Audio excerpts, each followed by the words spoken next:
Parlons ce soir de la loi d'affinité. Tant que vous n'aurez pas compris le secret magique de la loi de l'affinité, vous n'obtiendrez jamais de grands résultats dans votre travail spirituel. Chaque sentiment que vous éprouvez est d'une nature déterminée et en vertu de la loi de l'affinité, il va éveiller dans l'espace des forces de même nature que lui qui se dirigent vers vous. Si votre sentiment est mauvais, vous attirerez des forces négatives. S'il est bon, vous attirerez des bénédictions. C'est ainsi que vous puisez tout ce que vous désirez des grands réservoirs de l'univers, à condition d'émaner, de projeter des pensées et des sentiments de nature de ce que vous désirez. Ces pensées et ces sentiments déterminent absolument la nature des éléments et des forces qui seront éveillés très loin, quelque part dans l'espace, et qui tôt ou tard arriveront jusqu'à vous. La loi de l'affinité est la plus grande clé, le plus grand arcane, la baguette magique. Bonsoir et bienvenue au siège de l'information.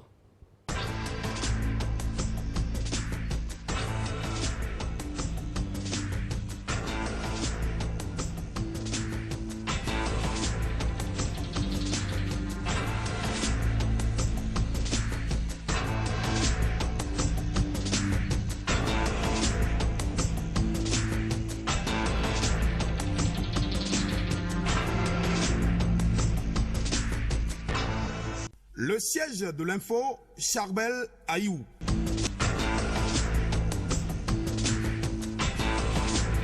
La réforme du système partisan mise à l'épreuve avec les soubresauts qui s'observent aujourd'hui sur la classe politique. Qu'en pensent les acteurs politiques en question? Golf TV Africa a recueilli pour vous des impressions.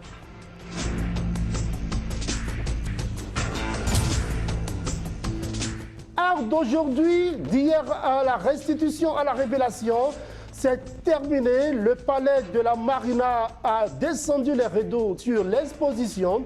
Le point dans cet événement, dans ce journal. Les vacances sont un moment de repos pour les enfants après 9 mois bravés sous le soleil et les intempéries. Lors de ces vacances, certains s'adonnent à diverses activités, pendant que certains sont pour, d'autres sont contre.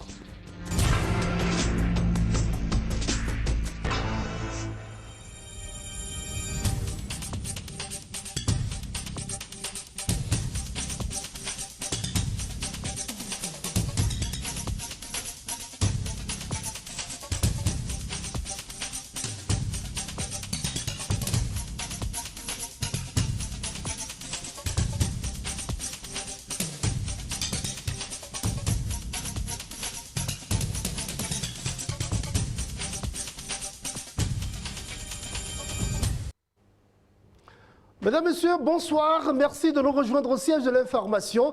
90 minutes sur l'ensemble de nos réseaux pour vous faire vivre le point de l'actualité au Bénin, en Afrique et dans le reste du monde. Merci de toujours choisir le siège de l'information pour vous informer.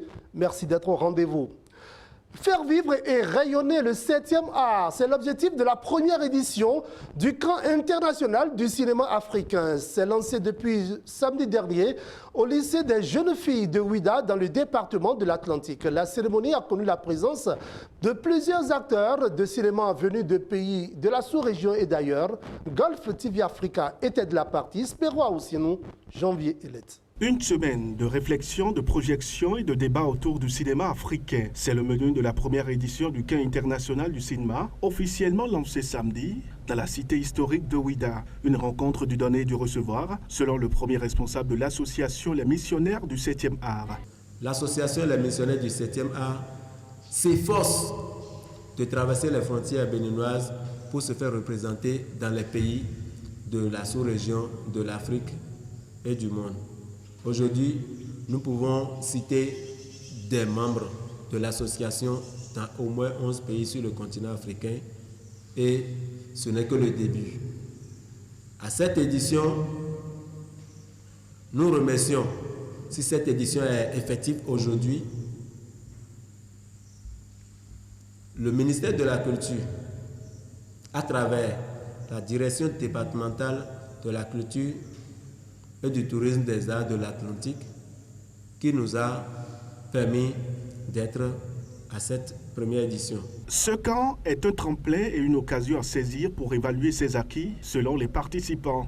Aujourd'hui, je représente tous les nominés à ce festival et c'est un partage d'expérience, c'est une nouvelle rencontre et moi, je dis merci aux missionnaires du 7e art pour cette opportunité. La mission, elle est belle, la mission, elle est noble et moi, je ne peux qu'être contente d'être là. Je souhaite à tous un beau festival. Des festivals comme ça manque beaucoup sur le continent. Et je crois que en tant qu'Africains, nous avons beaucoup d'histoires à raconter. En Occident, il n'y a plus rien à raconter. Donc, nous constatons qu'ils se rabattent sur le continent africain. Or, nous devons accomplir nos propres missions. Nous avons un travail dans ce domaine à abattre et il faudrait qu'on s'y mette. Donc, ici, c'est une opportunité pour nous de pouvoir mettre en pratique ce que nous savons faire aussi dans le domaine du 7e art. Le ministère de la Culture, du Tourisme et des Arts épouse entièrement la vision de l'association Les Missionnaires du 7e art, fait remarquer le représentant du Fonds des Arts et de la Culture. Toute initiative de promotion de l'art reste la bienvenue, a-t-il indiqué. Je suis parmi vous ici pour être témoin du lancement effectif de cette bonne initiative. Car c'est une initiative qui entre dans le cadre de la promotion du cinéma africain. Donc c'est tout à fait normal que le Fonds des Arts et de la Culture soit aux côtés de l'initiateur du projet pour la réussite de l'initiative. Le camp international du cinéma africain de Ouidah se déroule au lycée des jeunes filles de la localité avec des expositions et projections se poursuit jusqu'au 3 septembre 2022. L'exposition diptyque Art d'hier et d'aujourd'hui de la restitution à la révélation s'est terminée. La cérémonie de clôture a eu lieu hier au palais de la présidence de la République à Cotonou. Une cérémonie présidée par le ministre de la Culture Jean-Michel Abimbola. C'était devant un parterre d'invités. Aristide Kadossou, Silver Bionza. En réalité, nous n'en sommes qu'au commencement, car les perspectives sont nombreuses et nous conforte dans nos choix. Terminé pour l'exposition diptyque de la restitution à la révélation. Les rideaux sont définitivement tombés ce dimanche 28 août au Palais de la Marina sur l'exposition des trésors royaux rapatriés et celle des arts contemporains. Le vert, jaune, rouge. Je suis une pépite. C'est par une cérémonie fort colorée de différents tableaux artistiques et placés sous la coupole du ministre Jean-Michel Abimbola que la clôture s'est officialisée. C'est dire que le succès de cette opération suscite l'intérêt accru, non seulement des professionnels de l'art et du tourisme, mais aussi des États. Ce fut une exposition événement, va insister Alain Godonou, commissaire de l'exposition des trésors royaux. En parcourant la documentation de l'exposition ce matin, je suis tombé sur un mot que je n'avais pas remarqué sur l'affiche de notre exposition. Il est écrit non seulement exposition, mais exposition événement. Ce petit mot événement, je ne l'avais pas perçu. Il est en ligne en ce moment. Je me suis dit, en fait, si nous l'avions écrit un peu par prétention, le public a légitimé cette appellation événement. Les moments émotionnels d'une rare intensité, des moments de frisson. Je me souviens des femmes de Dantokpa tombant en extase devant le trône du roi du Dahomey, chantant leur panégyrique. Événement aussi parce que toutes les catégories sociales ont communié, manifestant un égal intérêt pour les œuvres exposées. Événement aussi et surtout qui restera un jalon dans notre récit national. Nous avons constaté des dialogues entre politiques de bords différents, voire opposés. C'est la puissance de la culture. Je voudrais reprendre ce proverbe. cette citation qui dit « Derrière tout grand homme, il y a une grande femme ». Et moi, je voudrais ce soir dire « Derrière toute grande organisation, il y a une équipe. Une équipe qui est composée de diversité de profils. Une équipe, surtout, je voudrais surtout rendre hommage à l'équipe qui a travaillé dans l'ombre, les petites mains, comme on les appellerait dans le milieu de la mode, et qui ont fait un travail acharné depuis l'organisation de l'événement, depuis même le projet, jusqu'à son exploitation et à son finissage que nous célébrons ce soir. Je vais l'aborder sur le prisme, je vais leur rendre hommage sur le prisme de ce que c'est qu'un commissaire. Être un commissaire d'exposition, c'est créer.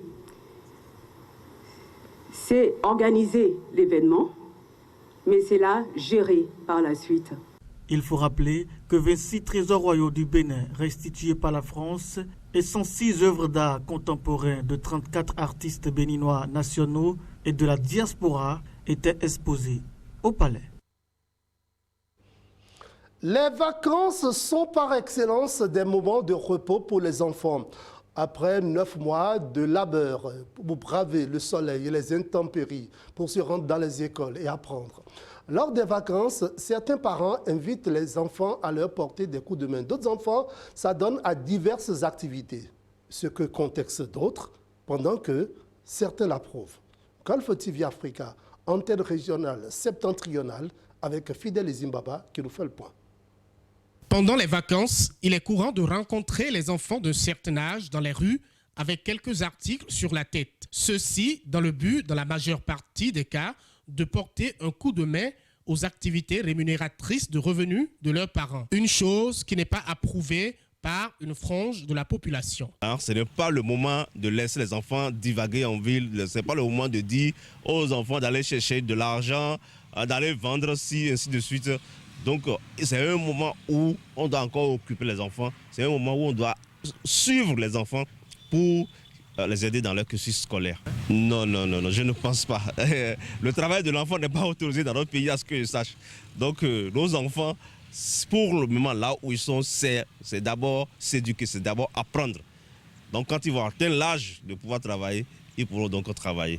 Non. Moi, je ne suis pas pour ce système-là. Je ne suis pas pour parce que un enfant n'est pas fait pour travailler, un enfant n'est pas fait pour vendre à l'étalage, un enfant n'est pas fait pour circuler dans la rue. Moi, je vois des enfants de 6e, je vois des enfants de primaire dans les feux en train de vendre. C'est un grand risque, parce que ceux qui conduisent en circulation, on ne maîtrise, on ne sait pas s'ils maîtrisent leur engin, on ne sait pas s'ils ont le permis, on ne sait pas.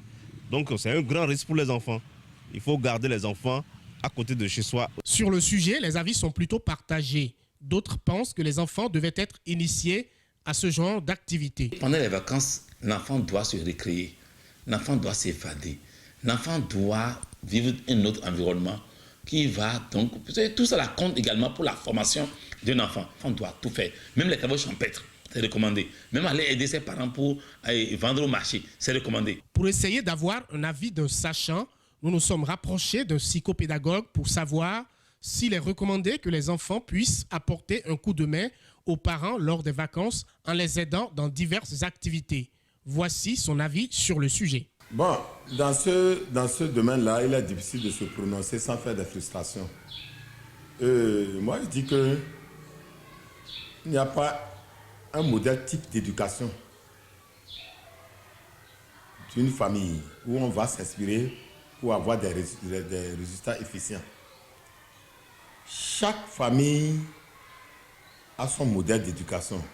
Si la maman est une vendeuse, bon, c'est ce que je dis, c'est l'abus en toute chose qui est à condamner. Mais lorsque la petite fille reste auprès de sa maman qui va l'y empiler pour l'aider à nettoyer les plats, en quoi c'est mauvais? Le papa est un maçon. L'enfant n'a pas la force physique pour prendre des briques.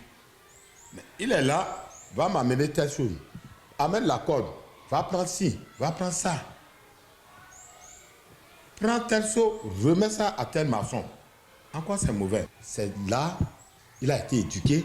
On ne peut pas faire une théorie autour de ça là pour dire ça là c'est dangereux. On ne doit pas permettre aux enfants de faire ci, on ne doit pas permettre aux enfants de faire. Des articles, oui. Je sais de quoi vous parlez. Le danger, c'est par rapport au risque d'accident, au risque de ce qu'on connaît aujourd'hui, et les gens animés d'une mauvaise intention pour faire du mal à l'enfant, pour le... Bon, ça, on doit prier pour que le Seigneur nous épargne de ça. Sinon, si l'enfant n'a pas un certain âge, on peut conseiller aux parents de ne pas les mettre, de ne pas les exposer à certains dangers. Vendre, déambuler à travers la ville, alors que peut-être même l'enfant parfois ne mange pas bien, et là, lorsqu'il va perdre quelques sous ou bien quelques articles, il sait qu'on va encore le châtier à la maison. Alors, ça fait que, bon, il le fait à compte-cœur. Il le fait à compte-cœur.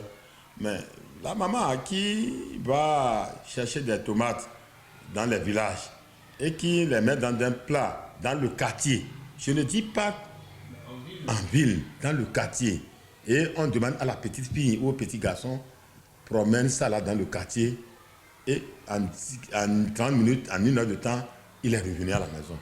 Je crois, monsieur le journaliste, moi personnellement, je ne vois pas un danger à ça.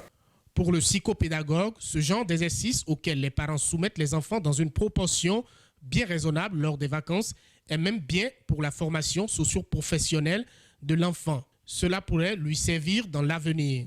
Bien au contraire, c'est initier l'apprenant à d'autres activités de la vie quotidienne qui demain l'attend. Et l'attend, j'allais dire. Parce que qu'on le veuille ou pas, ce n'est pas parce qu'on a étudié pour avoir de grands diplômes que tu n'es pas appelé au demain à faire un minimum d'activité, même par rapport à toi-même. C'est pour ça que je dis, moi je crois que ce n'est pas une mauvaise chose d'initier très tôt les enfants à d'autres activités pendant les congés, pendant les vacances, pour qu'ils soient préparés à la vie adulte. Il est vrai que le travail des enfants est interdit par la loi.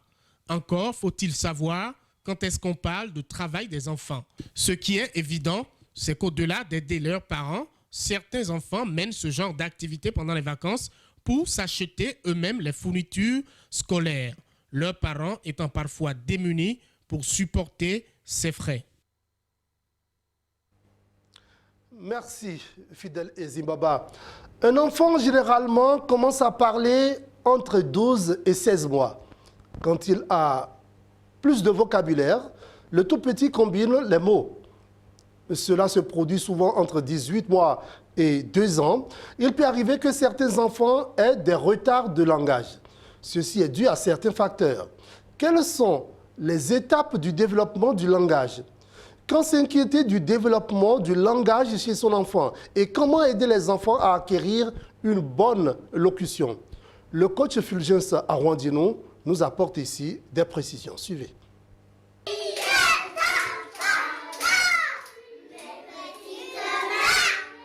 Que le processus de socialisation des enfants suit une procédure. Et il est important que les parents aient l'information afin d'accompagner les enfants tout au long de ce processus de socialisation. Au-delà de 0 à 1 an, l'enfant va à la rencontre de son corps, il faut stimuler les sens. De 1 à 2 ans, l'enfant va à la rencontre de son environnement, il faut stimuler la motricité. Et dès 2 ans, il faut stimuler le langage. Il y a parfois des parents qui ne savent pas qu'il faut accompagner et stimuler tous ceux dont nous venons de parler. Et ça fait qu'il y a parfois des retards. Ça arrive, mais ça ne pose pas toujours un problème. Parfois, quand l'enfant est en retard dans une habileté, c'est qu'il est en avance sur une autre habileté. Mais parfois, il faut faire beaucoup attention et il faut s'adresser parfois aux spécialistes quand vraiment ces retards sont criards et que ça a d'impact sur le processus de socialisation de l'enfant. Il faut que les parents jouent leur rôle. Vous savez, déjà à partir de 1 an, 3 mois, 1 an, 6 mois déjà, les enfants commencent déjà par utiliser les mots phrases. Quand l'enfant veut manger du pain, il dit pain. Quand il voit papa, il dit papa. Des trucs comme ça, les mots phrases. Et c'est là qu'il faut commencer par agir. Agir en faisant quoi? La majorité des parents ont l'habitude de parler aux enfants en n'utilisant pas les mots appropriés, c'est-à-dire il veut limiter les enfants. Quand votre enfant commence par utiliser les phrases, même avant, il faut toujours bien parler à l'enfant. Ça veut dire quoi? Papa est arrivé. C'est-à-dire il faut faire une phrase normale. Il ne faut pas utiliser les mots non appropriés pour dire qu'on veut amener l'enfant à comprendre. Il faut bien parler à son enfant. Plusieurs parents ne savent pas. Ils essaient d'utiliser les mots qui ne sont pas appropriés. Non, parlez normalement à votre enfant dès le début. Je dis même avant 1 an, dès le début, parlez normalement à l'enfant. Parce qu'il ne faut pas oublier, l'enfant imite, l'enfant représente, l'enfant ne fait que répéter ce qu'il voit, ce qu'il entend. Donc je demande d'abord aux parents de bien parler aux enfants, quel qu'en soit leur âge, même si c'est 1, 2 ou 3 mois, utiliser normalement les phrases, utiliser normalement les mots qu'il faut, utiliser normalement la langue. Il ne faut pas imiter l'enfant. C'est la première des choses et c'est très important. Je vous donne un exemple. Vous êtes avec votre enfant, vous avez pris dans la main, un oiseau passe. Il faut commencer par amener l'enfant à identifier les objets qui l'entourent. Il faut dire au oiseau, oiseau. Vous avez l'enfant qui veut prendre quelque chose, je ne sais pas, c'est peut-être un chiffon, c'est peut-être tel jouet, une voiture. Dites, ah, tu veux prendre la voiture. Donc, il faut amener l'enfant à identifier, mettre un mot sur son environnement. Donc, il faut utiliser le mot qu'il faut. Appeler voiture une voiture. Donc, faites l'exercice avec l'enfant. Vous prenez votre enfant en main. Ça, c'est un arbre, c'est un manguier. Ça, c'est ceci, ça, c'est une table. Ça, c'est une cuillère. Vous voyez? Il faut faire cet exercice avec l'enfant. Quand bien même l'enfant ne peut pas répéter, il bien vous observe. Donc, utilisez avec l'enfant les mots qu'il faut pour les outils qui l'entourent. C'est très, très important. Très tôt, avant l'âge de 6 ans, 5 ans ou 4 ans, l'enfant a la capacité d'apprendre plusieurs langues. Ça veut dire quoi? Que l'enfant ait sa langue maternelle. Moi, je suis goum. Qu'il parle le goum, bien fongbe ou bâton ou tout ce que vous voulez. Qu'il parle après le français et qu'on lui parle l'anglais, ne pose aucun problème. C'est des moments de fertilité en termes d'acquisition de langage. L'enfant peut donc apprendre plusieurs langues. C'est d'ailleurs le moment où on peut familiariser l'enfant à plusieurs langues. Ça ne pose aucun problème que l'enfant soit dans un établissement bilingue, dans un système francophone, ça veut dire français et anglais, plus sa langue maternelle. Il n'y a aucun problème. Au contraire, c'est une période fertile. L'enfant a cette capacité énorme. Il faut d'ailleurs en profiter. Vous savez, quand votre enfant a 4 ans, il a 5 ans, et que son langage n'est pas encore bien, au début, il ne parle pas, il n'utilise pas un certain nombre de mots, et qu'il a des difficultés, là, il faut aller chez un spécialiste. Je dis bien spécialiste, c'est très important. Donc, il faut s'en inquiéter. Quand l'enfant sort déjà de la première adolescence, 2 ans, 3 ans, et qu'il n'a pas cette capacité à dire. D'abord, il faut comprendre que l'enfant ne parle pas du jour au lendemain. J'ai dit qu'il utilise les mots phrases. Après, il va dire papa parti. Il ne peut pas faire toute la phrase. Vous voyez? Donc, c'est progressivement. C'est un processus. Et quand tout ce processus ne s'achève pas à un certain niveau, il faut s'en inquiéter. Je ne voudrais pas donner d'âge, mais après 3 ans, 4 ans, déjà, vous savez, à 5 ans, l'enfant peut déjà être à l'école. Si à 5 ans, l'enfant n'a pas déjà une fluidité et ne parle pas assez bien, ou pas du tout, ça pose un problème, il faut aller voir un spécialiste. La réforme du système partisan est-elle mise à l'épreuve avec les soubresauts observés ces derniers jours sur la scène politique béninoise? Qu'en pensent les acteurs eux-mêmes? Qu'en pensent les observateurs politiques? Gulf TV Africa s'en préoccupe ce soir. Aristide Canosso. Divorce, fusion, absorption, démission, adhésion, c'est le lexique qui nourrit aujourd'hui l'animation de la vie politique au Bénin. Cela amène beaucoup à s'interroger sur le présent et l'avenir de la réforme du système partisan qui était censé cadrer tous ces problèmes. D'abord, commençons par dire est-ce qu'il y a des problèmes. Pour nous, ce qui s'observe, c'est une évolution.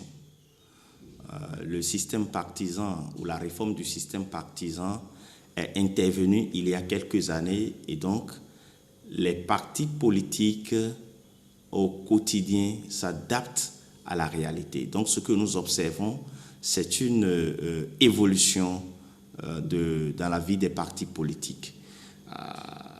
C'est pour ça que je me demande si c'est un problème. Franck Béanzin, juriste et stratégiste, estime que c'est une évolution. Mais Distel Amoussou, le consultant en communication converti en acteur politique depuis quelques jours, est inquiet pour l'avenir de ces réformes. C'est d'ailleurs pour cela que j'ai engagé depuis quelques jours un plaidoyer qui m'amène à faire une tournée politique de prise de contact et d'échange avec les acteurs majeurs de la politique dans notre pays pour les amener à converger les idées, les intentions et trouver le mécanisme du renforcement de toutes les réformes en cours chez nous, toutes les réformes structurelles et fonctionnelles, de sorte qu'on évite désormais de considérer ces réformes-là comme les réformes de Patrice Talon ou de son gouvernement ou encore de son système. La goutte d'eau qui semble faire déborder le vase, c'est le divorce acté par le parti UDBN du parti Bloc républicain après 10 mois de fusion. Crespin Logwetodé, administrateur civil, spécialiste des questions électorales, relève que ce sont des insuffisances de la réforme du système partisan. Il faut souligner que tel que ça se passe sur les réseaux sociaux et dans la rue, ça ne devrait pas être comme ça. Les responsables de ce parti politique devraient monter au créneau pour expliquer, puisque les militants, c'est des citoyens et qui sont à respecter. Donc ça ne doit pas être, on a dit, on a lu sur les réseaux sociaux, non. Donc tel que ça fonctionne, je sais de ce point de vue, et notre charte certainement a quelques insuffisances à ce niveau parce que ça ne devait pas être comme ça. Il faut mettre les militants à la place que ces militants doivent occuper et les informer au fur et à mesure pour éviter surtout les interprétations. Un avis partagé par Oswald Akpali, chargé de communication de l'organisation de la jeunesse du Parti Bloc républicain. Honnêtement, le moment s'y prête. Vous savez, quand vous allez à un championnat, vous vous donnez toutes les chances. Et ça n'a pas changé malgré la réforme du système partisan. C'est vrai qu'on a une loi qui stipule qu'aujourd'hui, on n'est plus des alliances pour aller à une compétition électorale. Mais ceci n'empêche pas qu'il y ait fusion, comme vous l'avez vu récemment au niveau du PRD, de l'Union progressive.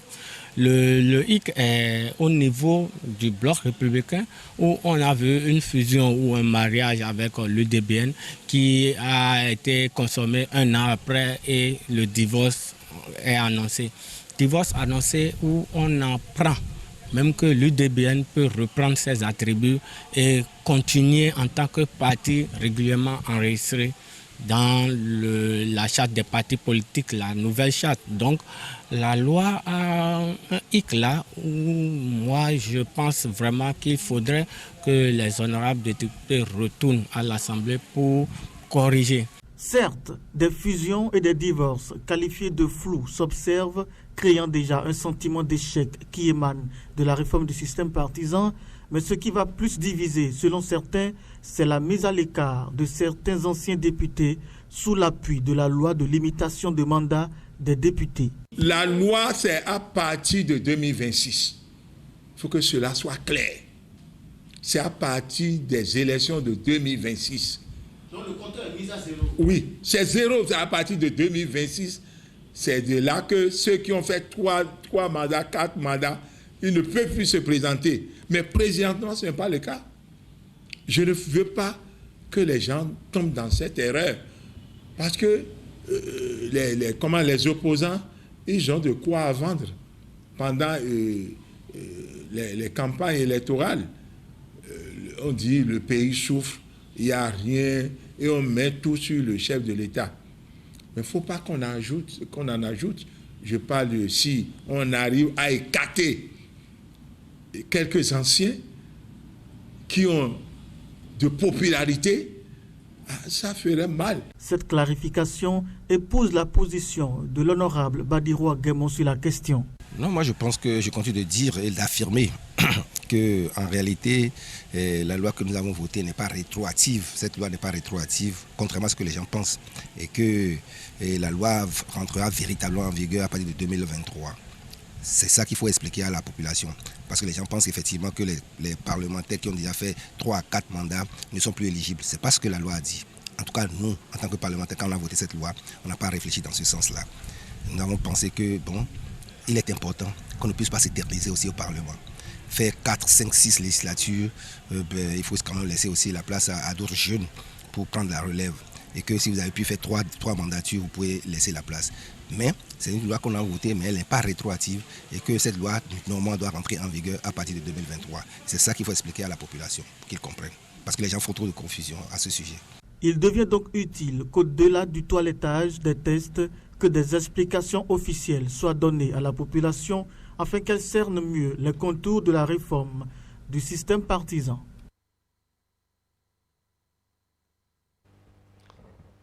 Les toilettes, parlons-en, mesdames, messieurs, elles existent pour hommes et pour femmes.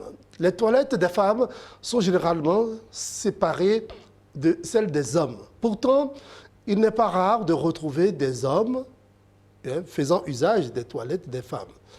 Celles-ci, paraît-il, s'en indignent généralement du fait de leur intimité qui semble de plus en plus violée.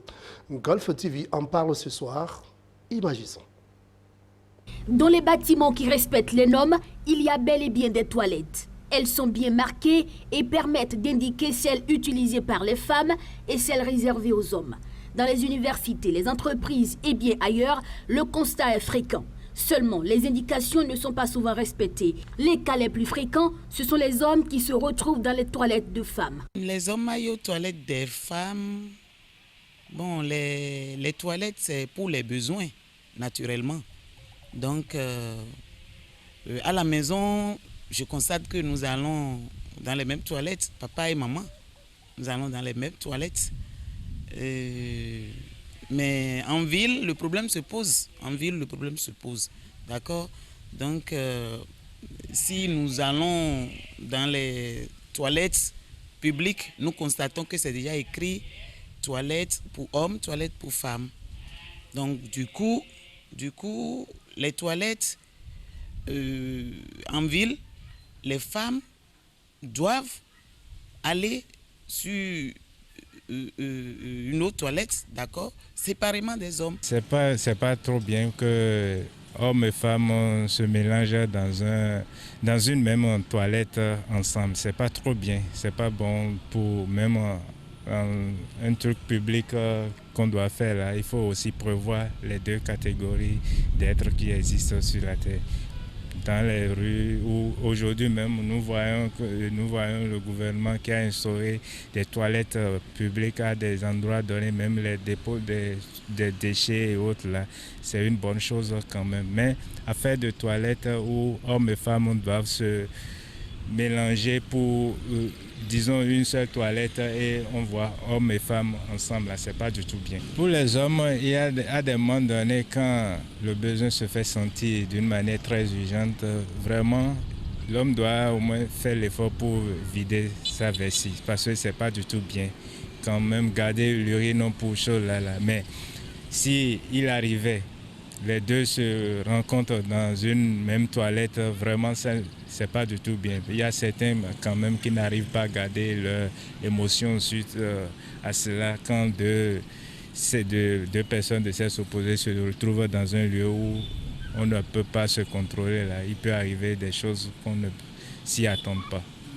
Même dans les toilettes publiques, le constat se fait. La question d'intimité se pose, surtout pour les femmes dans une société où la tradition est exigeante sur la nudité de la femme mariée. Et dans le contexte africain, en Afrique chez nous, surtout au Bénin, nous avons des interdits, nous avons des totems, nous avons des lois par-ci par-là, surtout les lois de nos familles.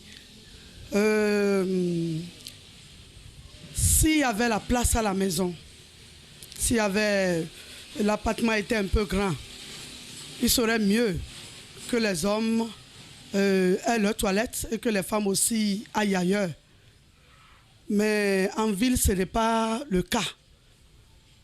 Des fois, tout le monde va dans la même toilette. Et c'est des risques qu'on court, surtout en tant que femme mariée.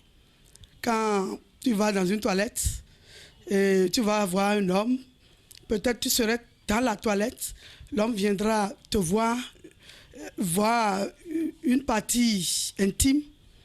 Et c'est trop gênant. Ce n'est pas bien aussi. Parfois, il y a des familles au Bénin qui ne tolèrent pas du tout ça. Pour moi, ce n'est pas bien que les hommes fréquentent la toilette des femmes. L'homme peut avoir des désirs impurs. Il y a un risque de viol. Et pour la femme, nous avons des problèmes de pudeur. Avec les réformes, avec tout ce qui se fait au Bénin maintenant, si notre ministre de l'Environnement peut penser à ça, les femmes auront leur toilette, les hommes aussi auront leur toilette, et là, il n'y aura plus de ces petits problèmes-là où l'homme va surgir sur la femme, ou c'est la femme qui surgit sur l'homme, et puis, c'est pas bien. Donc, mon souhait, c'est que chacun ait sa toilette, surtout dans nos maisons. Nous avons des problèmes d'espace. Si avec le temps, les maisons, nos constructions peuvent nous permettre d'avoir des toilettes pour les mamans et les filles, et papa et les garçons aussi auront leurs toilettes, je pense que ça va être bien, très bien. Les toilettes des femmes dans nos sociétés, déjà, nous sommes au Bénin et selon nos cultures, la femme d'autrui, un homme ne doit pas voir la nudité d'une femme d'autrui. D'accord?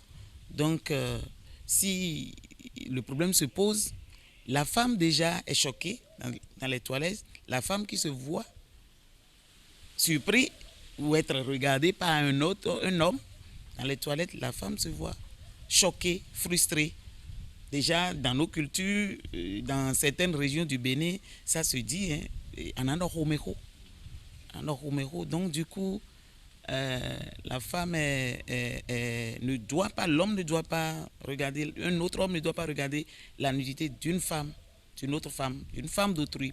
Les hommes, naturellement, nous savons que les hommes ne sont pas très propres. La plupart, la majorité des hommes, nous le savons par rapport à la femme qui est soignée.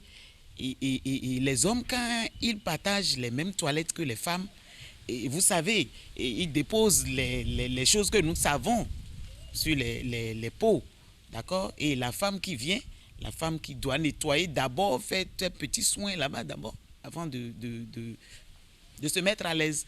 Donc du coup, il n'est pas souhaitable que l'homme partage les mêmes toilettes que les femmes. Il faut que les éducations soient suivies, surtout dans l'administration aussi bien publique que privée. Le but est de respecter l'intimité de chacun et surtout éviter les polémiques inutiles. Resté au placard depuis quelques années, loin des affaires du football, après l'Assemblée générale élective de la Fédération béninoise de football qui a consacré la réélection du président Mathurin de Chacus, il a refait surface. L'ex-président de la Fédération béninoise de football, Anjorin Moucharafou, a annoncé son retour dans la gestion de la chose footballistique béninoise. Qu'en pensent les acteurs du Curon? Reportage. Anjorin Moucharafou, c'est pas n'importe qui au Bénin quand on parle du football national. Je crois que sous son mandat, il y a beaucoup de lauriers que le Bénin a pu avoir. Maintenant, son retour sur l'échiquier du football national sûrement n'est pas anodin.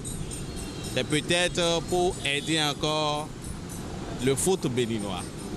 Mais j'aurais aimé qu'il le fasse comme un sage, que son arrivée ou bien son retour n'apporte plus d'autres difficultés, qu'on ressente sa touche de celui qui s'est fait. C'est ça qui est important. Le reste, ça viendra.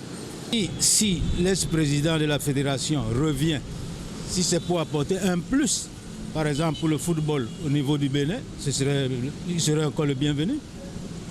Lorsque Anjorin Moucharafou a annoncé son retour au football béninois national, ça, je voudrais l'applaudir beaucoup et je voudrais la féliciter, je voudrais l'accompagner. Pourquoi je dis ça? Ce que lui, il est en train de dire qu'il va retourner encore dans le football. Je pense que le football béninois voudrait se lever, se grandir encore. Et j'invite le président Moucharaf Anjorin. Il est président, on ne peut pas dire qu'il n'était pas président. Il est président, ancien président. Et lorsque Anjorin Moucharaf a dit ça, on va l'accompagner. Et Anjorin Moucharaf, il voudrait montrer la mentalité qu'on utilise dans la fédération. Regarde, le match contre Nigeria et Bénin, et dernier éliminatoire, c'est Anjorin Moucharaf qui est là-bas. On va gagner, ça c'est possible. Moi je sais, surtout Thierry. Je voudrais dire la bienvenue de Moucharafou et que personne ne s'en prend à lui. Si c'était Moucharafou qui était président de la fédération face au Mozambique, vous avez vu la CAN, il y a des pays qui ont joué la CAN, le Cameroun est obligé de négocier certaines choses. Même après la CAN, certains se sont plaints contre certains matchs. Mais le vin est déjà tiré. On connaît la qualité de Moucharafou. Le football, sur la planète Terre, dans le monde, c'est la mafia. Et quand tu n'es pas dedans, tu n'es pas dedans. Tu ne restes pas dedans. Moucharafou, c'est son domaine. Ce n'est pas le domaine de Jacques. De Jacques est venu rentrer dedans, mais du bas âge, Moucharafou était dans le football.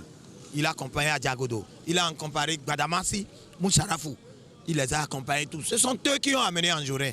Mais Anjorin a su jouer les cartes. Mais les gouvernants n'ont pas su gérer. Ils ont politisé les choses, d'où le Bénin est en train d'aller en débandade ou bien en bas dans le football. Moucharafou connaît. Il connaît les rouages du football. Maintenant, on dit toujours, un ada de chez nous, enfant dit, quand on ne peut pas négliger les anciens et continuer. Regardez, l'un doit appeler, doit recevoir le conseil des autres, même s'il a tout les moyens aguerris pour réussir sa chose, il doit avoir un petit conseil quelque part. C'est parce qu'ils ont négligé Anjorin qu'ils ont eu certaines choses que le Bénin n'a pas appréciées. Mais Anjorin n'a qu'à venir dans le football, il serait applaudi, il serait bien accueilli, à moins que la politique politicienne l'écarte, le néglige. Mais la suite serait encore là. S'il peut apporter son expérience et améliorer, parce qu'il avait déjà géré une fois, s'il peut améliorer encore, parce qu'il est resté un peu à la touche, s'il peut, à son retour, s'il peut amener encore d'autres apports, là, ça marche. Naturellement, quand on fait quelque chose, quand on va à la retraite, il faut accepter et laisser la place aux enfants ou bien les apprentis. Si chaque fois c'est toi, c'est pas bien. C'est pourquoi moi j'apprécie le gouvernement actuellement, le gouvernement qui est là actuellement, j'apprécie. Il n'y a pas de la rupture. Donc il faut qu'on revoie là.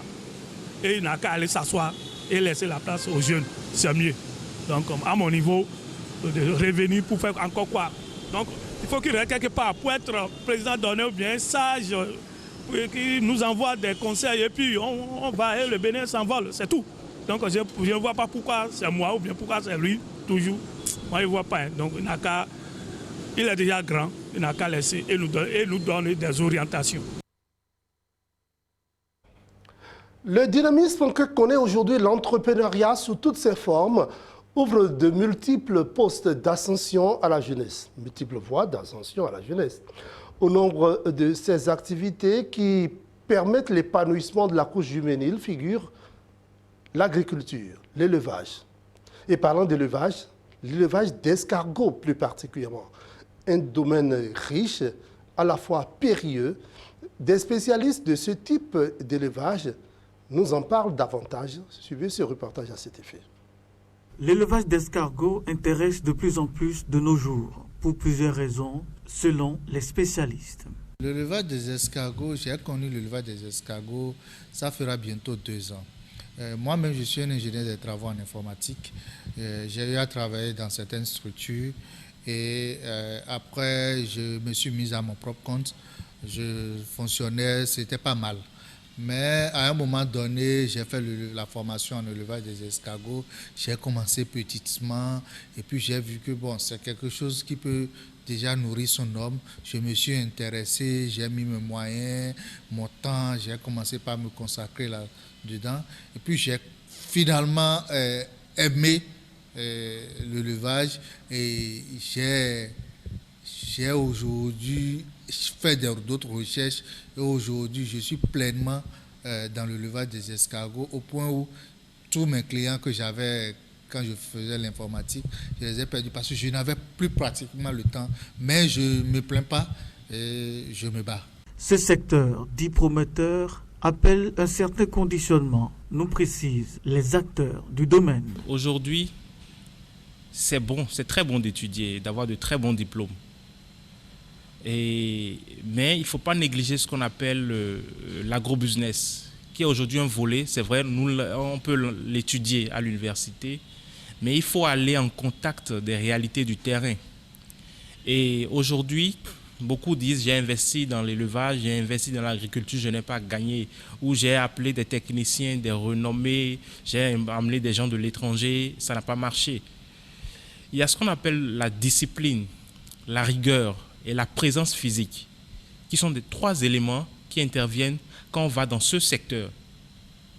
Et aujourd'hui, beaucoup de jeunes sont à la maison, non pas parce qu'il n'y a rien à faire, il y a à faire, il y a du potentiel, il y a des formations qui peuvent être suivies, des formations de qualité à moindre coût ou des accompagnements qui sont offerts aux jeunes. Mais beaucoup sont tellement pressés de faire de grands revenus, de flux de trésorerie, d'avoir beaucoup d'entrées financières qu'ils trouvent le processus de production trop long. En toute activité, lorsque vous voulez exercer une activité, il faut avoir d'abord la passion pour la chose. Ne vous lancez pas forcément parce que vous voulez immédiatement de l'argent. Si c'est cette idée que vous avez et que vous le lancez dans l'activité, au premier échec, vous allez désister. Donc, il faut avoir de la passion à la chose. Toute activité connaît des difficultés. Mais la grande difficulté ici, c'est d'être patient. Parce que lorsque vous commencez l'élevage des escargots, il faut un temps pour que ces escargots-là produisent. Il faut un temps pour la ponte, il faut un temps pour l'éclosion, et il faut un temps pour qu'ils arrivent à maturité, il faut un temps pour que vous commencez pas à vendre. Mais lorsque vous commencez pas à vendre, c'est des bénéfices sur bénéfices. Comme le dit un collègue, c'est une mine d'or qui nous a échappé. C'est comme de l'or. L'escargot, c'est comme de l'or aujourd'hui. Moi, j'ai un Nigérian, un ami qui est un ami d'un autre Nigérien, qui m'a contacté il y a 2 mois, qui m'a dit est-ce que je suis en mesure de livrer 800 000 francs d'escargot chaque semaine? Au Bénin, ce que nous faisons, nous ne faisons même pas le 5e, nous ne produisons pas le 5e de la production locale. Donc, le besoin est là. Nous sommes encore à l'état embryonnaire. Donc, il n'y a pas encore cette capacité-là. L'activité n'est pas encore connue. Donc, la grande difficulté, c'est d'être patient. Si vous n'êtes pas patient, sinon, en réalité, il n'y a pas une grande difficulté. L'essentiel, même vous pouvez être en location, par exemple, faire l'élevage des escargots. Quel autre élevage vous pouvez être en location et faire? C'est compliqué. Or, vous voyez, les escargots, par exemple, c'est des animaux qui ne crient pas, les animaux qui ne sentent pas. Donc, même à côté de votre maison, vous pouvez le faire. J'ai un apprenant qui est dans 2 chambres, un salon, et sa table à manger est au salon. Son escargotier, là où il fait son élevage, est à côté de la table à manger. Vous allez manger à côté de l'escargotier sans savoir qu'il y a quelque chose qui se passe là. Donc, il n'y a pas une grande difficulté. C'est une activité qui vous rend libre et qui ne prend pas tellement votre temps. L'agrobusiness est un domaine prometteur, mais pas pour les paresseux. Et pas pour ceux qui sont trop pressés de faire du flux. C'est pour ceux qui savent s'organiser. C'est pour ceux qui ont l'ambition de réussir dans ce qu'ils entreprennent en ayant en tête qu'il y a des moments de haut et de bas. Parce que nous-mêmes, même moi-même qui suis ici, j'ai connu ces moments de haut et de bas où en pleine production, on peut avoir des mortalités, on peut avoir des pertes, on peut avoir des attaques, des maladies liées aux animaux que nous élevons. Donc, oui, c'est un domaine prometteur, mais qu'il faut et qui demande beaucoup d'engagement. Dans un contexte où surmonter le chômage est le cri de cœur des jeunes, entreprendre sera l'idéal, mais sans le soin et l'appui nécessaire, l'équation va demeurer non résolue.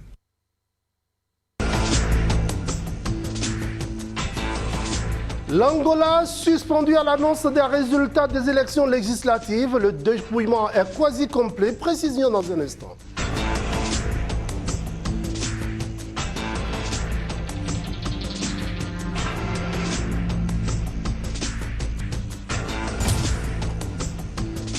Le Rwanda espère produire et utiliser son gaz naturel extrait du lac Kivu dès les premiers mois de 2014.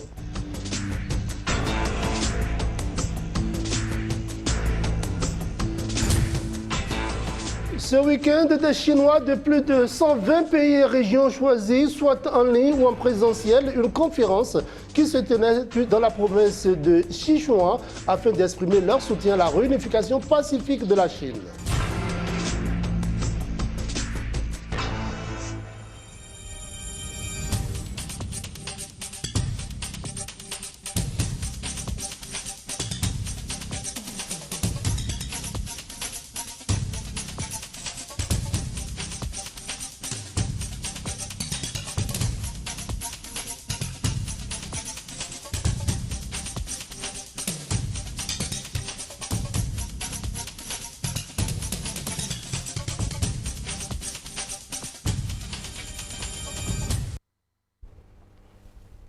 Mesdames, Messieurs, une fois encore, bonsoir. Bienvenue au siège de l'information, la grande messe de l'information du soir sur Gulf TV Africa. Nous abordons là la deuxième partie. D'abord, Dakar. Vêtu de sachets multicolores, Modou Fall, président de l'association Sénégal Propre et surnommé l'homme plastique, décide de faire le tour du pays à pied pour réclamer l'effectivité de la loi contre l'utilisation d'emballages plastiques. On fait le point. Cet activiste, pas comme les autres, fait le tour du Sénégal à pied pour lutter contre les emballages en plastique. Ancien militaire, Modou Fall milite depuis 16 ans pour la préservation de l'environnement sénégalais. Depuis des années, l'activiste s'efforce à sensibiliser les populations aux problèmes causés par les plastiques à usage unique, en particulier les sacs en plastique. Tous les sachets plastiques qui sont jetés se retrouvent dans les mers ou dans les dépôts d'ordures. Donc je m'habille comme ça pour attirer l'attention des gens, leur faire prendre conscience de la situation et leur rappeler qu'il y a plus de 5 millions de sachets plastiques jetés quotidiennement au Sénégal. Beaucoup de gens me prennent pour un fou et j'en profite pour transmettre mes messages. Avec sa cape, fabriquée à l'aide de sachets plastiques et de gobelets de récupération, l'homme se déplace de ville en ville pour réclamer des autorités la publication des décrets d'application de la loi du 4 mai 2015 relative à l'interdiction de la production, l'importation, la détention, la distribution, l'utilisation de certains types de sachets plastiques et la gestion rationnelle des déchets plastiques. Entrée en vigueur en 2020, cette loi attend toujours des décrets d'application pour être mise en œuvre. Mon objectif, c'est de pousser l'État sénégalais à signer les décrets d'application de la loi relative à l'utilisation des sachets plastiques. Ce sont seulement ces décrets d'application qui pourront nous permettre de lutter contre les sachets plastiques et de préserver notre environnement pour les générations à venir. La responsabilité des industries est aussi engagée. Tous leurs produits en plastique finissent dans les rues. Sur son chemin, Modou Fall prend le temps de discuter avec les Sénégalais. À la plage de Bargny, il croise Fatou Diop, une vendeuse de poissons qui déplore les effets néfastes du plastique sur l'environnement. Les sachets plastiques ont causé beaucoup de dégâts dans la mer. Ils s'accrochent sur les filets de pêche et empêchent les pêcheurs d'attraper des poissons. Nous n'avons que la mer comme richesse, donc le combat de cet homme, Modou Fall, est honorable et vient en son heure. Le Sénégal produit 200 000 tonnes de déchets plastiques par an, dont seulement 9 000 tonnes sont traitées. Le reste est déversé dans la nature et dans les océans.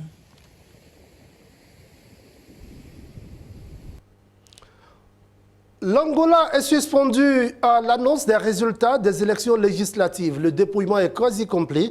Les derniers chiffres partiels ont été donnés hier soir avec plus de 97% des votes comptabilisés. Le MPLA, le parti au pouvoir, est en tête avec 51,07% des suffrages selon la commission électorale. Suivez. Dans l'ancienne colonie portugaise, indépendante depuis près de 50 ans, le leader du parti vainqueur aux législatives est investi chef de l'État. O MPLA Le MPLA a obtenu un total de 51,7% des suffrages comptabilisés, ce qui, en termes de conversion en mandat, permet d'avoir 124 députés. L'UNITA a 44,5% des voix, ce qui lui donne la possibilité d'avoir 90 députés. Le chef de l'État sortant, João Lourenço, 68 ans, s'est rendu en milieu de journée au siège de son parti dans la capitale Luanda. Son parti MPLA, le Mouvement populaire pour la libération de l'Angola, a d'ores et déjà revendiqué une majorité confortable sur la base des premiers résultats. Sur la promesse de mener des réformes, lutter contre la pauvreté et enrayer la corruption, l'opposition a gagné du terrain. Inflation galopante, chômage, sécheresse sévère, de nombreux Angolais ont affiché un désir de changement. Les 500 000 emplois qu'on nous avait promis sont un mensonge. Nous n'avons rien. Où est la Californie qu'ils nous ont promis? Il n'y a pas de Californie. La jeunesse veut du changement. Assez de blablabla, assez de mensonges. Nous nous attendons à un grand jour et je crois que le peuple angolais le considérera comme une célébration parce que c'est une démocratie. Beaucoup de gens disent que la démocratie n'existe pas en Angola, mais les effets de la démocratie seront perçus. Adalberto Costa Junior, le chef de l'UNITA, l'Union nationale pour l'indépendance totale de l'Angola, s'est allié à d'autres partis pour élargir sa base. Quelques 14,4 millions d'électeurs ont été appelés à voter avant-hier. 8 partis au total se sont engagés dans cette bataille électorale. Le Rwanda espère produire et utiliser son gaz propre naturel extrait du lac Kivu dès les premiers mois de l'année 2024. Les analystes estiment que ce projet profitera non seulement à l'économie du Rwanda, mais aussi à celle de tous les pays de la sous-région, car aucun pays dans la zone ne produit du gaz. Suivez. Le lac Kivu, situé entre le Rwanda et la République démocratique du Congo, contient une grande quantité du gaz méthane, estimé à environ 65 milliards mètres cubes. Pour exploiter davantage ce gaz, le Rwanda vient de lancer les travaux de construction d'une usine d'extraction et de compression du gaz méthane, en le transformant en gaz naturel. Un projet qui permettra au pays de réaliser sa vision de développement, comme le souligne le Premier ministre rwandais, Edouard Ngirente. Le gouvernement du Rwanda s'est fixé l'objectif de rendre l'électricité accessible à tous les ménages à 100% d'ici 2024. Ce projet vient appuyer cette vision que le gouvernement s'est fixée. C'est aussi une fierté pour nous tous Rwandais d'utiliser le gaz naturel produit dans notre pays. La société Gazmeth indique que l'exploitation du gaz méthane du lac Kivu permettra d'éviter le désastre écologique qui résulterait d'une quantité excessive du gaz dans le lac Kivu. À l'heure où nous parlons, le lac n'est pas stable. La quantité du gaz que contient le lac est connue, mais il y a toujours le gaz qui entre dans le lac et donc sa quantité augmente. La quantité qui entre n'est pas bien déterminée, mais nous voyons que nous pourrons produire du gaz de façon durable. Notre contrat est de 25 ans renouvelable.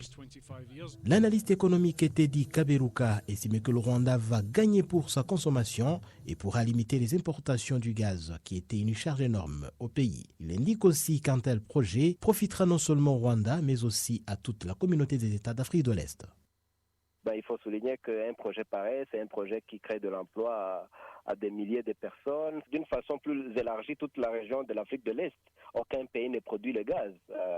Les pays qui produisent le gaz sont plus ou moins loin, comme la Mozambique, mais toute la région, que ce soit la République démocratique du Congo, qui est juste à côté de l'unité de production de ces gaz naturels, le Burundi, l'Ouganda, le Kenya, la Tanzanie, ils vont tous profiter de cette usine et acheter à moins cher par rapport aux produits importés, que ce soit de l'Asie ou de l'Europe de l'Est. Une fois ce projet arrivé à terme, environ 1 million de mètres cubes de gaz sera produit chaque jour. À côté de l'intérêt économique global du pays, l'utilisation du gaz permettra de sauvegarder plus l'environnement en évitant le déboisement exagéré à la recherche du bois de chauffage, largement utilisé dans les ménages au Rwanda pour la cuisson. Les autorités congolaises ont annoncé la résurgence du virus Ebola dans la zone de la santé de Béni. C'est dans la province du Nord Kivu, dans l'est de la République démocratique du Congo. Une femme de 46 ans positive au virus Ebola est décédée à l'hôpital général de Béni. Les autorités sanitaires ont lancé une campagne de vaccination afin de lutter contre l'épidémie. Suivez. L'annonce de la résurgence d'Ebola a surpris de nombreux habitants de Béni qui gardent de mauvais souvenirs des précédentes épidémies. Ils demandent aux autorités congolaises de s'impliquer davantage, notamment dans la mise en place de mesures sanitaires efficaces, afin que cette épidémie soit contenue avant qu'elle ne fasse de nombreuses victimes, tout en appelant la population à respecter ces mesures. On n'a pas vu des mesures sérieuses en termes de dispositifs, par exemple de lavage des mains ou bien de prise des températures dans des espaces publics qui sont sous la responsabilité de l'État. Et je ne voudrais pas m'arrêter sur les degrés de responsabilité des autorités. J'aimerais directement aller du côté des institutions communautaires qui pourraient normalement déjà montrer à la face de toute la population que la maladie est réapparue. Quoi qu'il soit la réapparition de cette maladie, il n'y a rien qui se fait en termes de réponse ou d'actes de prévention contre cette nouvelle vague de la maladie à virus Ebola. De son côté, Grace Lofanjola demande que les mesures soient renforcées dans les milieux les plus fréquentés afin de couper la chaîne de transmission de cette maladie. Elle souhaite que cette épidémie soit contrôlée avant que d'autres cas confirmés ne viennent s'ajouter aux seuls cas connus à ce jour. À toutes les autorités de la ville, je leur demande de tout faire pour éradiquer la maladie avant qu'elle ne fasse plus de victimes ou avant que 5 ou 10 cas ne soient enregistrés. Qu'elles s'efforcent à maintenir le cap là où il est, au lieu que la maladie se propage dans d'autres zones. Que la population se souvienne aussi des mesures d'hygiène édictées depuis les précédentes épidémies, comme se laver les mains, éviter les contacts physiques, surveiller les enfants pour les parents qui ont des enfants, éviter d'être dans les foules et se protéger toujours comme on nous l'a appris, donc se souvenir toujours de ces marques d'hygiène. Le médecin-chef de la zone de santé de Béni, le docteur Michel Tozalisana, assure que les mesures nécessaires sont déjà prises, telles que la vaccination des cas contacts et des prestataires de santé de première ligne. Il demande la vigilance de la population. Je sais qu'hier, nous avons commencé avec la vaccination des contacts et des prestataires de première ligne. La vaccination, ce n'est pas l'unique moyen de prévenir l'Ebola, mais c'est parmi quand même les moyens efficaces. Pour celui-là qui n'aura pas été concerné par la vaccination, les mesures sont bien connues. Je pense qu'on peut seulement les rappeler à l'intention de la population, et c'est ce qu'il faut pratiquer. L'engagement communautaire, c'est le socle, c'est la clé de réussite de toute action sanitaire. Et dans cet engagement, si quelqu'un a été déclaré contact, qu'est-ce qu'il lui est demandé? Il lui est demandé de rester au moins 21 jours en train d'être suivi par les... Les autorités soudanaises ont déclaré mercredi que le bilan des récentes pluies torrentielles et des inondations s'était alourdi à 89 morts. Les populations de ces régions sinistrées racontent leur expérience dans ce reportage que je vous invite à suivre. Au Soudan, quelques villages et régions, y compris des quartiers dans la capitale Khartoum, ont été fortement touchés par les pluies torrentielles qui se sont abattues sur le pays. Safa Ali Rabah, habitante d'un quartier de la capitale, raconte ce qui s'est passé. À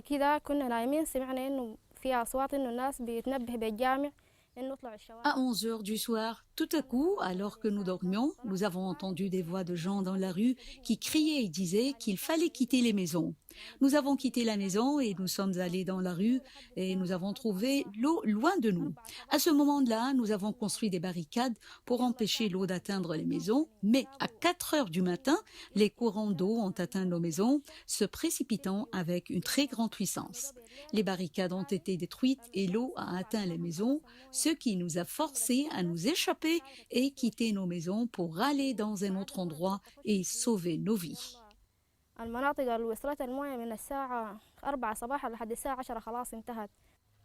Les fleuves du Nil bleu et du Nil blanc ayant enregistré des niveaux d'eau sans précédent. Les autorités soudanaises ont averti qu'ils pourraient à nouveau augmenter au cours des prochains jours. Elles ont également précisé que jusqu'à présent, plus de 19 000 habitations ont été détruites dans les zones sinistrées, forçant les habitants à quitter leurs maisons.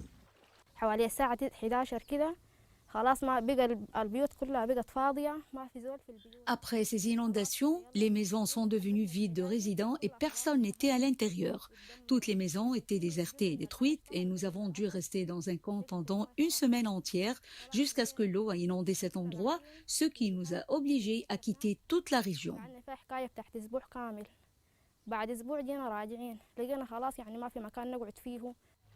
Face à cette crise, l'interdépendance entre les membres de la société était très présente et la participation active et le soutien aux personnes touchées par ces inondations étaient évidents.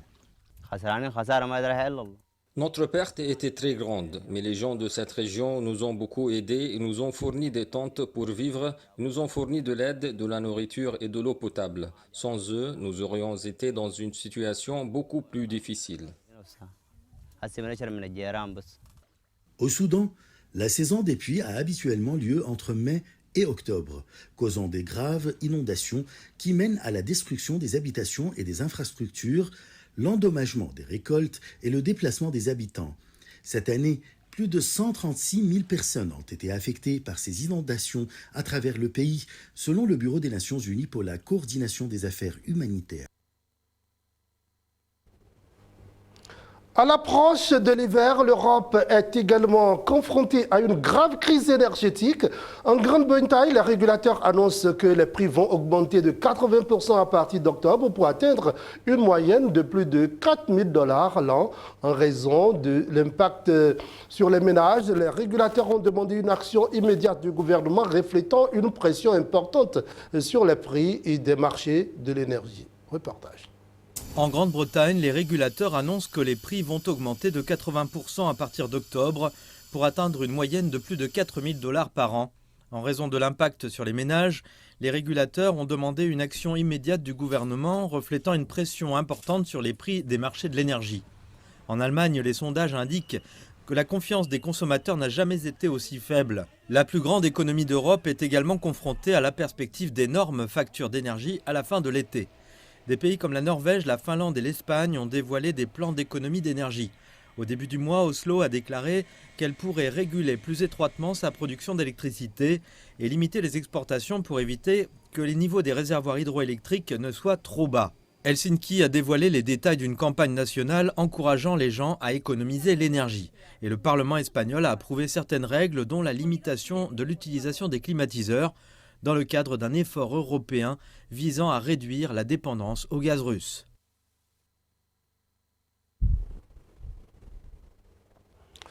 Près de 2 tiers de l'Europe subissent une grave sécheresse actuellement qui provoque des incendies de forêt généralisés et a un impact sur la production alimentaire ainsi que sur la production d'électricité. La chaleur extrême de juillet a battu les records en Angleterre, en Écosse et en France. Des milliers de personnes sont mortes en Espagne et au Portugal à cause des chaleurs extrêmes. Voici un aperçu de l'impact de cette canicule sur la vie de millions de personnes. Ces images ressemblent à un désert du sud-ouest des États-Unis ou au Sahara africain, sauf qu'elles ont été prises en Hongrie.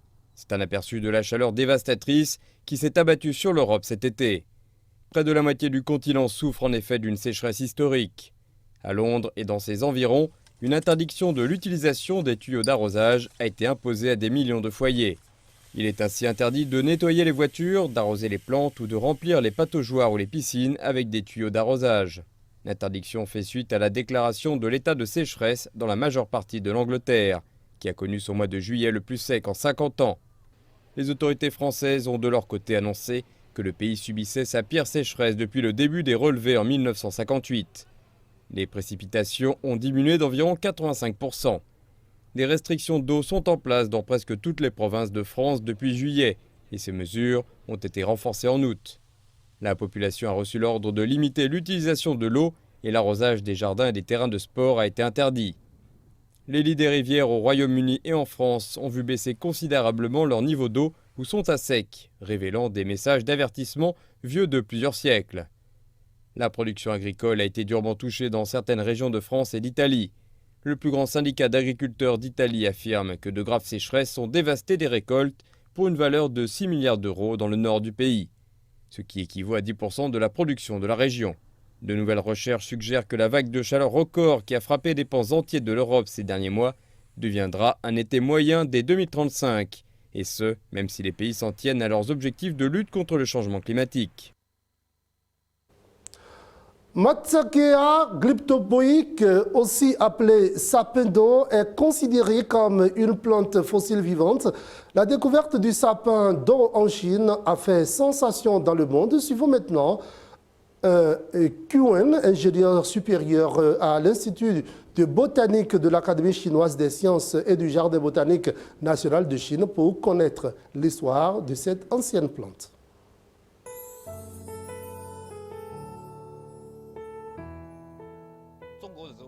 Les plantes chinoises ont apporté de grandes contributions au monde. Beaucoup de plantes chinoises ont été exportées vers d'autres pays.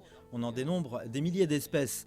Notre jardin botanique entretient aussi d'étroits échanges avec beaucoup de pays. Metasequoia glyptostroboide, aussi appelé sapin d'eau, en est un bel exemple. La découverte du sapin d'eau en Chine a fait encore sensation dans le monde.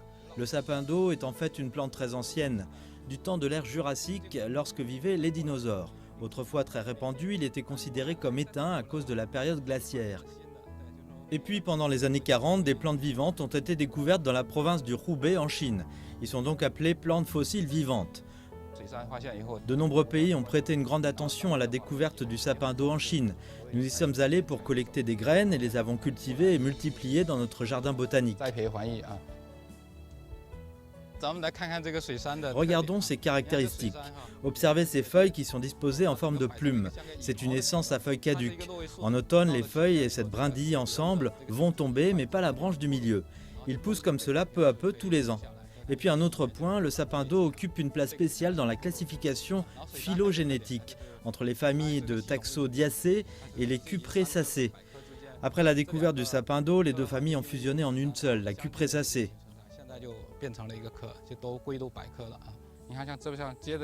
Regardez le fruit, c'est le cône d'une fleur femelle. Mais si vous regardez un peu en haut, vous voyez que les feuilles de la branche supérieure sont différentes. Là, ce sont des fleurs mâles. Donc le sapin d'eau est une plante monoïque qui possède à la fois des fleurs mâles et femelles.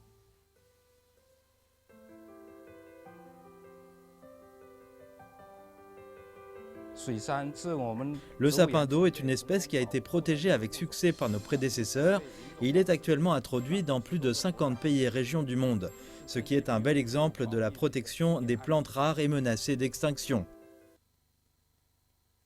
Le président américain Joe Biden a signé le décret d'application de la loi CHIPS Act.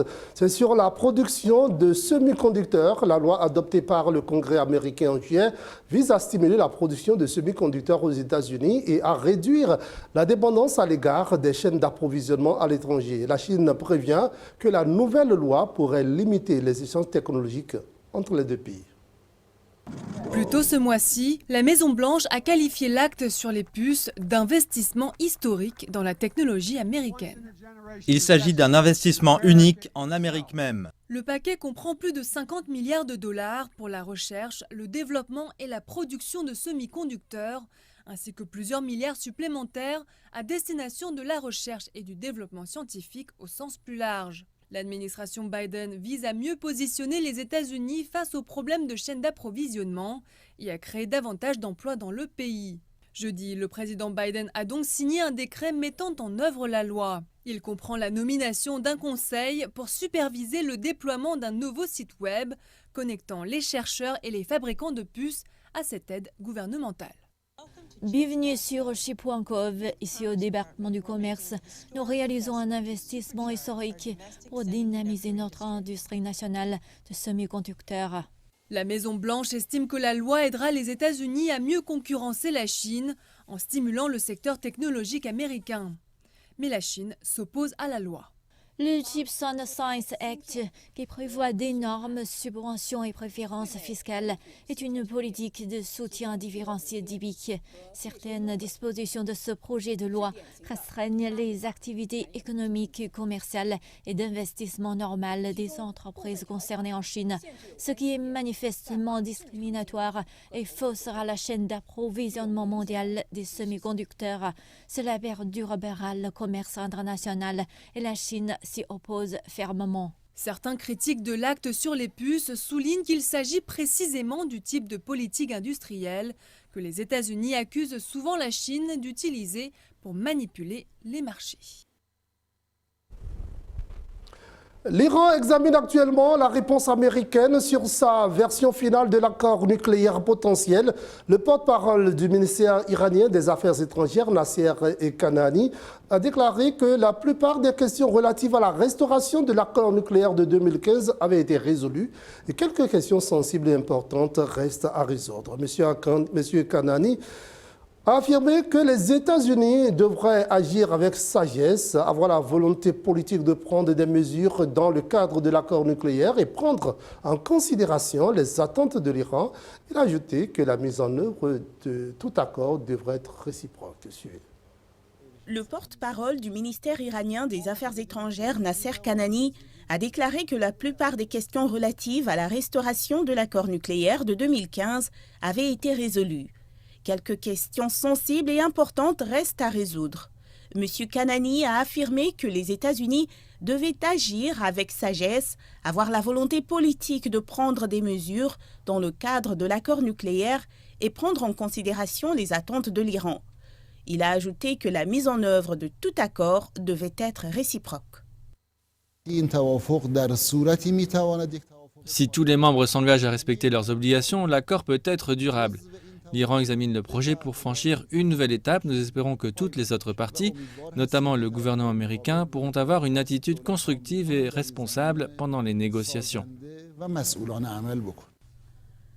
L'Iran avait signé l'accord nucléaire officiellement connu sous le nom de Plan global d'action conjoint avec les puissances mondiales en juillet 2015. Le pays a accepté de freiner son programme nucléaire en échange de la levée des sanctions. En 2018, l'ancien président américain Donald Trump a réitéré Washington de l'accord. Les négociations pour relancer l'accord ont commencé en avril de l'année dernière. Au début du mois, l'Union européenne a présenté un projet de texte final pour relancer l'accord.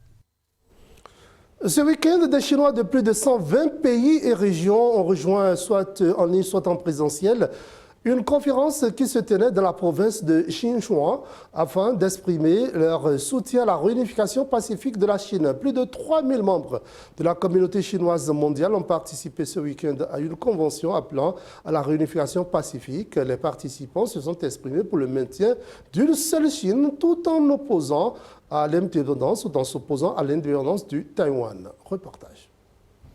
Plus de 3000 membres de la communauté chinoise mondiale ont participé ce week-end à une convention appelant à une réunification pacifique de la Chine. Les participants ont fait pression pour le maintien du principe d'une seule Chine tout en s'opposant à l'indépendance de Taïwan. Lancée il y a 22 ans, cette conférence intervient dans un contexte de relations tendues entre les deux rives du détroit. Depuis la visite de la présidente de la Chambre des représentants américaine, Nancy Pelosi, à Taïwan, il y a beaucoup de désinformation dans les pays occidentaux. Donc, nous avons vraiment besoin que les Chinois de l'étranger s'unissent ensemble pour traverser ce processus difficile. Les participants ont mis en avant un consensus clé atteint entre la partie continentale et Taïwan en 1992. Selon ce cadre, les deux côtés du détroit de Taïwan appartiennent à une seule Chine et travailleront ensemble à la réunification nationale. Je pense que nous nous trouvons déjà dans le processus de réunification et nous devrions travailler sur certains des problèmes non résolus. L'économie est la base. Par ailleurs, nous devrions résoudre certains problèmes politiques et des problèmes d'identité émotionnelle et culturelle pour réveiller l'identité chinoise des Taïwanais. La conférence a vu l'adoption de la déclaration de Chengdu. Celle-ci souligne que le principe d'une seule Chine ne peut être remis en cause et que le développement pacifique des relations transdétroits ne peut être arrêté.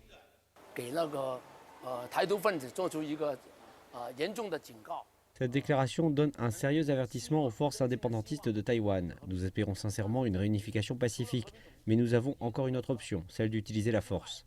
S'ils déclarent l'indépendance de Taïwan, nous n'avons pas d'autre choix que d'utiliser la force. Le document clé souligne également que la Chine doit être réunifiée. Il affirme que l'indépendance de Taïwan est un chemin qui ne mène nulle part. Cette conférence a envoyé un message aux Chinois de l'étranger. Notre détermination et notre confiance dans la réunification de la Chine ne changeront jamais. Il est inévitable et nécessaire pour Taïwan de réaliser la réunification. Et toute tentative ou action visant à séparer Taïwan de la Chine se soldera inévitablement par un échec honteux. Un certain nombre d'orateurs ont exhorté les pays à cesser de s'ingérer dans les affaires intérieures de la Chine et à revenir au respect mutuel. Les participants à la conférence se sont mis d'accord que la réunification était une étape essentielle du rajeunissement national. Ils ont exhorté les Chinois de l'étranger à défendre et à promouvoir ensemble la cause de la réunification pacifique et à ne pas tolérer les activités séparatistes de ceux qui visent l'indépendance taïwanaise. Voilà qui va mettre un terme à cette grand-messe de l'information du soir sur Golf TV Africa. Le siège de l'info de ce jour est terminé. Mesdemoiselles, Messieurs, merci de nous avoir suivis. Restez câblés Golf TV Africa. Bonsoir chez vous.